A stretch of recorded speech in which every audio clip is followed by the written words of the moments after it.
నమస్కారం అండి. కొంతమంది కాలేజీ విద్యార్థులు ఒక ప్రశ్న అడుగుతున్నారండి. మేడం, రోజు మేము కాలేజీకి వెళ్తూ ఉంటే అక్కడ ఆకతాయి అబ్బాయిలు చేరుతున్నారు. చేరి పదే మీరు అందంగా ఉన్నారు, మీరు అందంగా ఉన్నారని చెప్పేసి నా ఫ్రెండ్ వెంట పడుతున్నారు. ప్రతిరోజు అమ్మాయిని పొగుడుతున్నారు.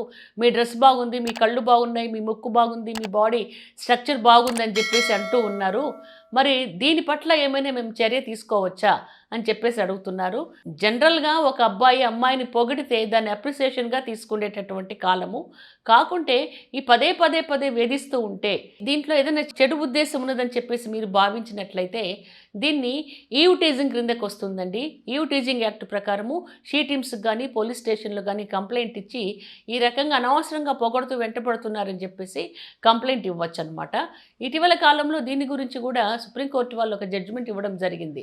మనం జనరల్గా మాట్లాడేటటువంటి మాటల్లో డార్లింగ్ అన్న పదాన్ని కూడా ఉపయోగిస్తే అది తప్పంట, అది నేరం అవుతుంది, sexual harassment at work place act ప్రకారం అని అన్నారు. కాబట్టి అనవసర పొగడ్తలు, అనవసర సంబోధనలు ఉన్నప్పుడు మనం చట్ట ప్రకారం చర్య తీసుకోవచ్చు తప్ప వీటికి విపరీతమైన శిక్షలు పడే అవకాశం ఉండదు. ఈవ్ టీజింగ్ కింద కేసు నమోదు చేసి షీ టీమ్స్ వాళ్ళని పిలిపించి కౌన్సిలింగ్ ఇచ్చి ఇలాంటి వ్యాఖ్యానాలు చేయకండి అని చెప్పేసి వార్నింగ్ ఇచ్చేటటువంటి అవకాశం ఉంటుందండి. ఇంకొక మహిళ అడుగుతున్నారండి, మేడం నాకు డైవర్స్ ఇవ్వడం ఇష్టం లేదు, నా హస్బెండ్ ఏమో డైవర్స్ కావాలి అంటున్నారు, ఏ క్షణం డైవర్స్ పిటిషన్ కోర్టులో వేస్తారో నాకు భయంగా ఉన్నది, ఆయనకు డైవర్స్ వచ్చే అవకాశం ఉంటుందా అని చెప్పేసి అడుగుతున్నారండి.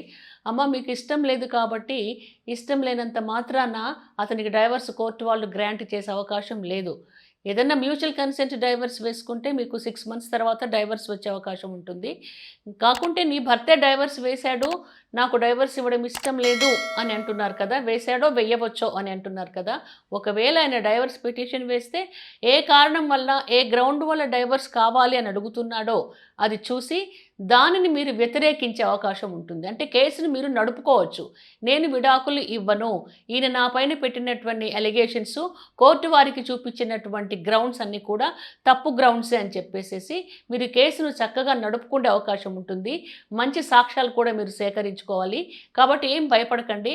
కోర్టులో ఎవరైనా వ్యక్తి డైవర్స్ పిటిషన్ వేయగానే కోర్టు వాళ్ళు వెంటనే డైవర్స్ ఇవ్వరండి. దాన్ని విచారణ చేస్తారు, ఎదుటి వ్యక్తికి అవకాశం ఇస్తారు, ఎదుటి వ్యక్తి సమాధానం వింటారు, ఎదుటి వ్యక్తి సాక్ష్యాలు కూడా వింటారు.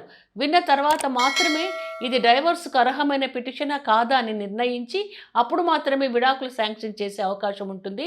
అలా వేయంగానే ఇలా డైవర్స్ వచ్చే అవకాశం లేనే లేదండి. ఓకే.